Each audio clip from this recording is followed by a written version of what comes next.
Yo, what's going on? It's Steve, Tron, whatever you want to call me, with an amp thing. What else would it be? So, the other month, a buddy of mine was helping out, looking for an amp, and said, hey, I got this old Ampeg Solid State amp. Haven't even plugged it in years. You want it? It's a 2x10 kind of amp. I'm like, yeah, sure. And I was thinking, I'll turn it into something else. I didn't want that amp. Didn't even plug it in. And what ends up happening, the long story of this, which I will make short, I promise, is I took that amp and turned it into a tube amp. Now, maybe separately, I'll do videos, and actually have done videos on the saga of that and how it came about and what I did. But this video is going to specifically zero in on kind of what I think is an interesting little modification to the amp that I went about that I'd like to share with everyone. Okay, just quick backdrop.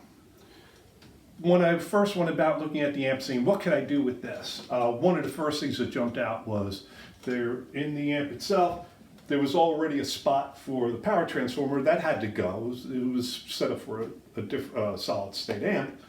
And I found out the dimensions were perfect to drop in a deluxe reverb, an AB763, Blackface reverb replacement transformer, fit perfectly. So that kind of started the whole ball rolling. What am I going to do with this? I think that's the direction I'm going to go.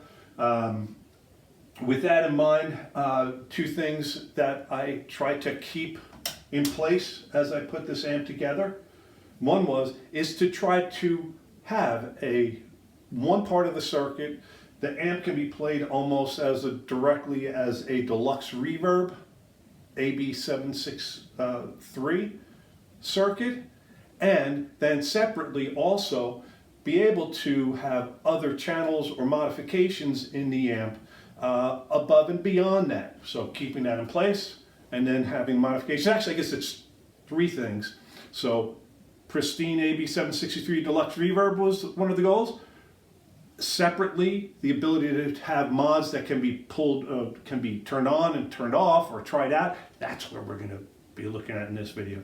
And number three was to use whatever I had laying around to make it happen. So one thing you'll see if we ever get a close-up of the amp, I've got all kinds of different pots and weird pots and things like that. And also to keep well, I guess the fourth thing is to use what was available in the amp with holes for pots and things like that. Obviously, I had to punch holes in the chassis for tubes, sockets, and that kind of thing. But beyond that, to try to use what was there already, and that drove a lot of the choices that I made in the components that I had, plus what I had laying around. But we're going to zero in on a particular modification I did to this amplifier that you could do to these type of AB763 type of circuits. And I'm going to call it the R boost and the T boost.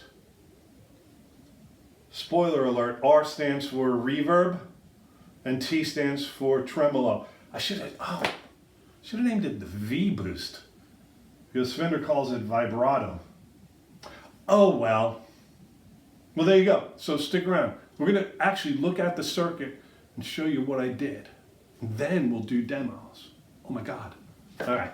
Let's take a quick look at the amp itself and why I actually kind of stumbled into, hey, let me try this R boost, T boost thing that I'm going to show you. A big part of it is that even as best as I could, even with the nice, perfect fit and all the other stuff and trying to get things laid out, I had to have an externally mounted output transformer and where I'm going to put chokes. I couldn't get in the required 6 preamp tubes for a deluxe reverb. I mean, I actually have tanks and all that stuff and reverb transformers, but it just wasn't going to happen. And I'm not interested in tremolo. Hey, whatever. So really what drove a lot and how I stumbled upon this is the fact that I only had 4 preamp tubes to work with. So that meant the reverb circuit was going to be out, and 2, the tremolo circuit was going to be out.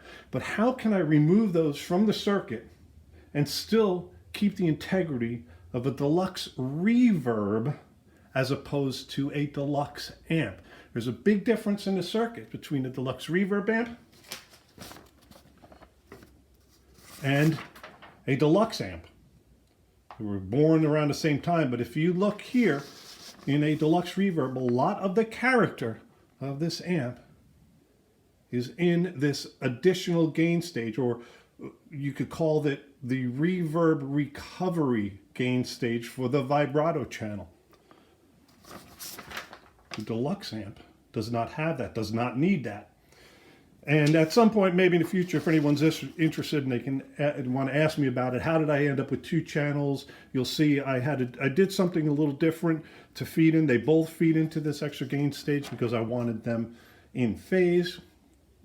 Don't worry about that. But anyway, so how do I get rid of this stuff and this stuff, keep this stuff, pull this all together?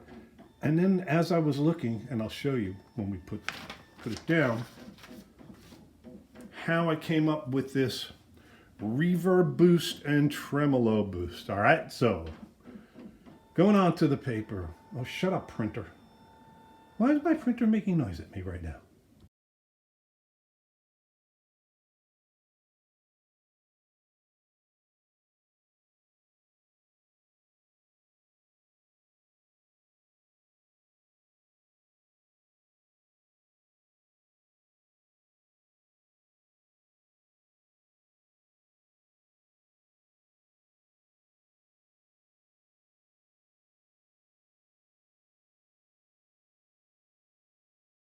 All right, so just for fun, here's the front of the amp.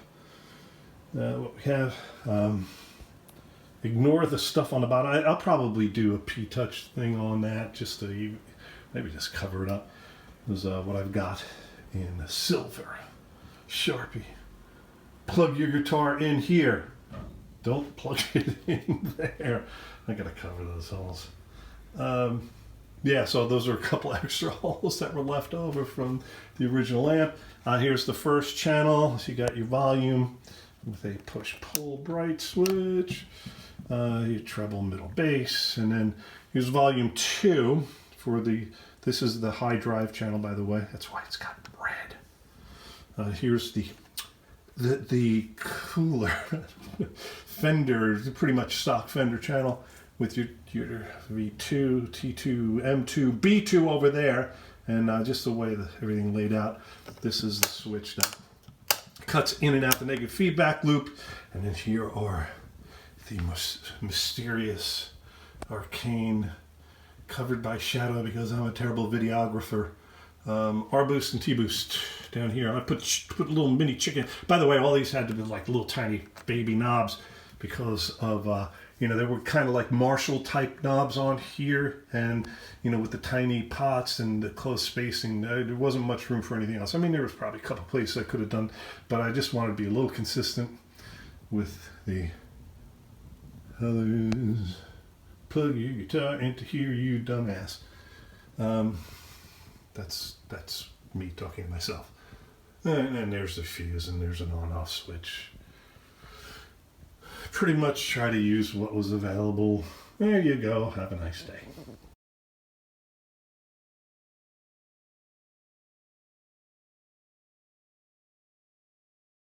All right, so let's do a test of the R boost and T boost. I will be using, I decided on using the Telly because it's kind of in the middle, about how hot it's going to hit the front here. We want to see how the amp reacts with the R boost and T boost circuits. Middle position, so we get a combination of a little bottom in the mix here.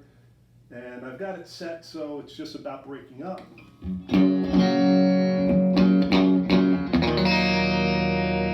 By the way, in here I've got 212s. I do not like the speakers in there. They're G10Ls, that 90s vintage kind of thing.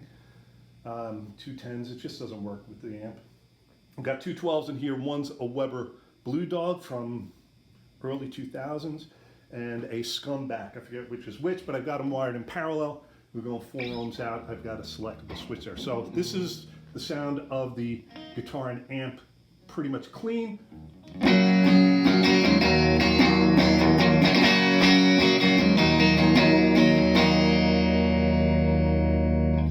All right, that's with the R boost all the way down. Let's kick up the R boost to halfway.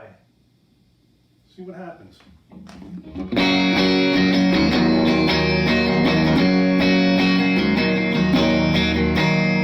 Doesn't seem like that much of a difference. Let's see. Oh, well. What the hell was that? Well, let's see what happens if we do it.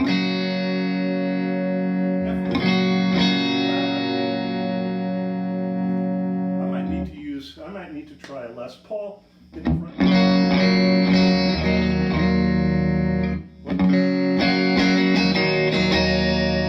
Let's put it all the way up. All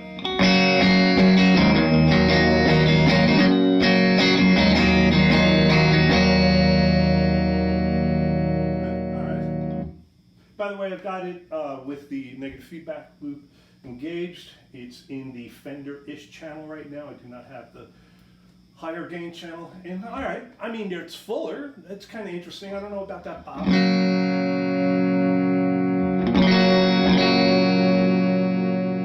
Okay, put it back and let's try the T-boost. Remember, the R boost is the one that is before the what would be the reverb recovery state. Let's see the T-boost.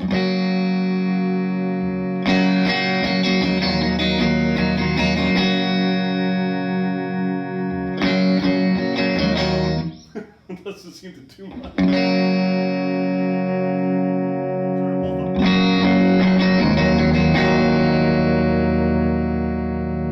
Well, it's sort of like a boost. I don't see much. I'm going to have to try the Les Paul, I think. For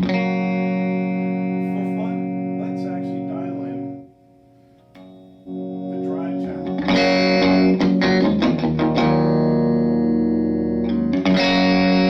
That breaks up a little more to begin with. Let's take out negative feedback. Well, that's a different amp. That's good. And let's start.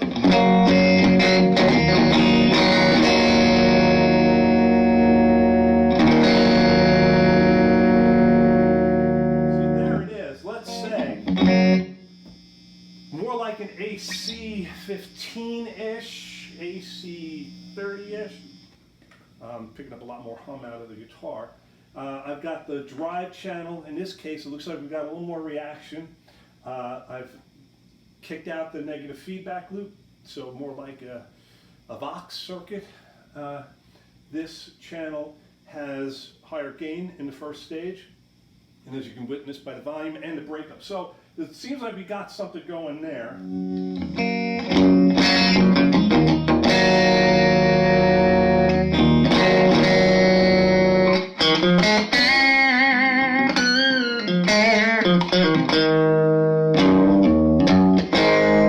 Alright, so there's that.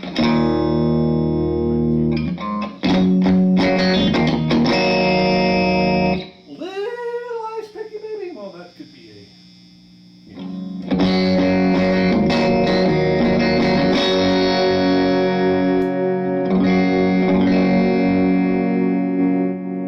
I think what I'm getting out of this is the R boost and T boost kind of show similar boost a little bit.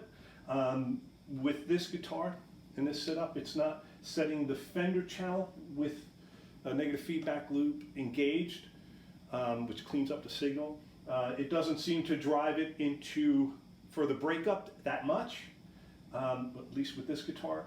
But when I go into the higher gain channel, and particularly take off the negative feedback loop, there's a pretty distinct, it pushes it that much over. You get a little bit of edge to begin with, and with the R boost and or T boost, which seem to kind of do the similar tonal things, that kind of kicks it into a little more breakup. I don't know if it's coming across on the video or not, But maybe I should try a Les Paul. Let's go do that.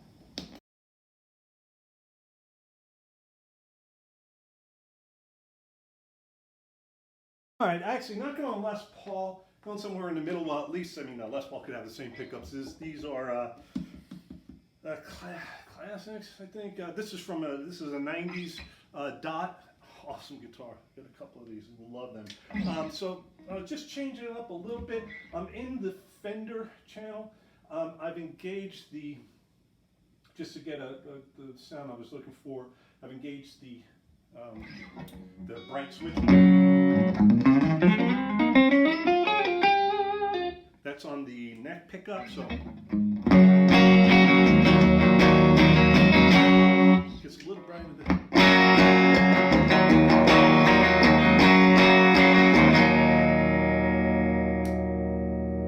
Yeah, let's leave it on the bridge, take off that bright switch and see what we get.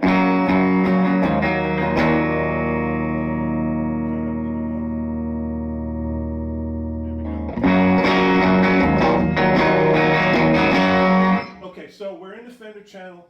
I do have the negative feedback loop engaged, so it's cleaner. And you can hear start breaking it up a little bit more with the hotter pickups. Figured that Telly is probably low sevens. I think it's actually 6.8K. I wanted 7.2, 6.8K. Figured these are in the 8s, maybe. Higher. So let's try that. That's our boost down. Let's try it halfway up. See what we get.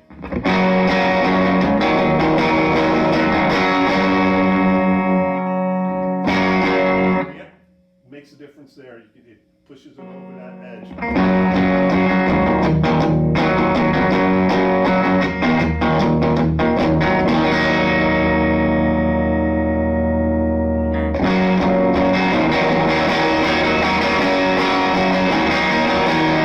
Bang, 'cause here we go.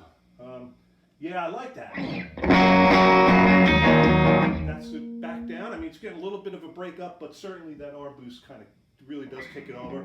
Kind of nice. I don't know if it's translating here. I kind of like that. Let's try the T boost.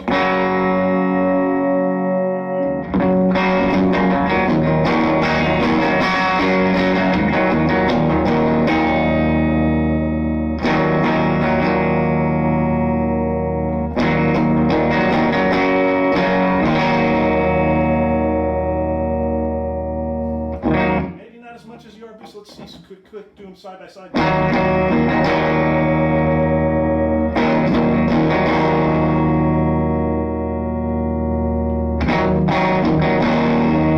R boost is much more sensitive. That's the one that's going into the gain stage before, so you're getting more preamp distortion. T boost is boosting the signal that's going into the phase inverter, so it's a different feel. Dare I say, almost turns it a little kind of cathodic phase inverter or distorting sound, which is a little different. I mean, this is a long tail pair. It's a deluxe circuit.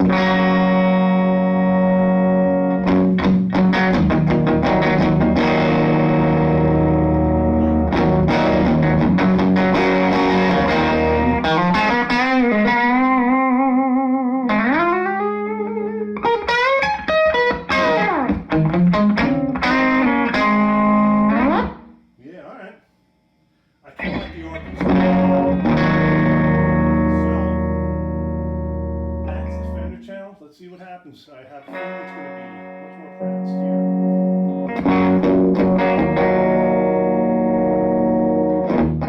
All right, this is the drive channel, if you want to call it that. It's already breaking up more than the clean channel was. You know what? Let's go the whole route. Take the negative feedback loop. Sounds very AC to me.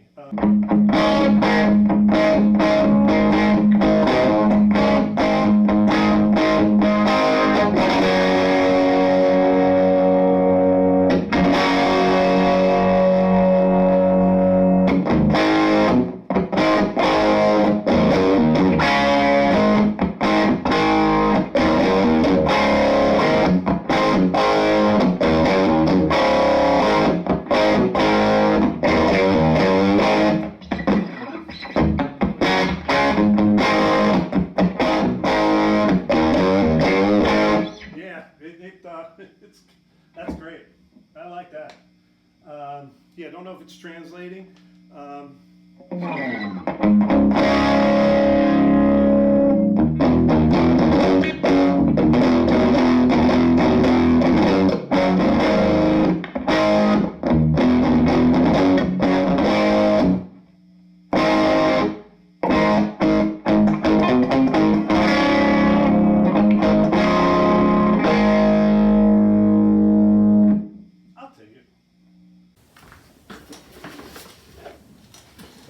All right, so what did we learn? The goal was to see if my R-boost, T-boost circuit made any difference. I thought they would. And one, they work, they function. What I kind of learned as a sub learning under that is I thought they would have more an effect. Number two, and it's really all one thing. Number two is the effect was greater if the front of the amp was being hit harder. That's not a surprise, is it? So compared to the Telecaster, the 335, which has hotter pickups, somewhat hotter pickups, right? It made a bigger difference. And it's all one thing, really. Certainly when we used a channel that had further drive to begin with, and also increased the gain through the amp by removing the negative feedback loop, the effect was more pronounced. But, I mean, that all makes sense. And I guess what I'm saying is what came through to me in the room was, with all those factors, probably the biggest effect was, or the real biggest push to that next level that these afforded, was when the amp was pretty far into that breakup to begin with, whether that was just through loudness or other ways of doing that, but it made a bigger difference. I could tell it in the room. And I wouldn't say one of the other things that we kind of learned here, was there a difference between these two circuits? I think so. First of all, the R boost was more pronounced of an effect than the T boost. I particularly prefer the R boost, and if we think about how that circuit is designed, it's creating a stronger signal into the grid of a gain stage. The T boost is creating a stronger signal into the input of the phase inverter, in this case the long tail pair. I like the effect of the gain. While it did offer some additional, in the room I could feel it compressed more, but it still was it jumped out a little bit more as I increased the gain on the R boost itself. When I increased the gain on the T boost, when we were into that real louder breakup kind of situation, I would say the T boost made things harsher. Now that may make sense, although it's not exactly the same thing. A breakup caused by too strong of a signal into a phase inverter, or a phase inverter going nonlinear, is different than a gain stage within a preamp section. So yeah, I guess in a nutshell, I'm pleased. I'm pleased that it worked. Could they be designed differently? Yeah, maybe, I guess. Can they be designed so that they offer more gain? I don't know. There's only a full amount of gain that can be provided, no matter how much you stop the bleed to ground. I don't think it's going to be much more change if you change this from the 250K additional choking of the signal to the ground, or bleeding. The additional 250K that the R boost adds to the bleed, and when I say adds to the bleed, reduces the bleed to ground. Can it be a 1K pot? Sure, but we're talking about small percentage changes and not magnitude changes in the signal. Anyway, so that's what I get out of it. Yeah, I mean, there you go. What else you want?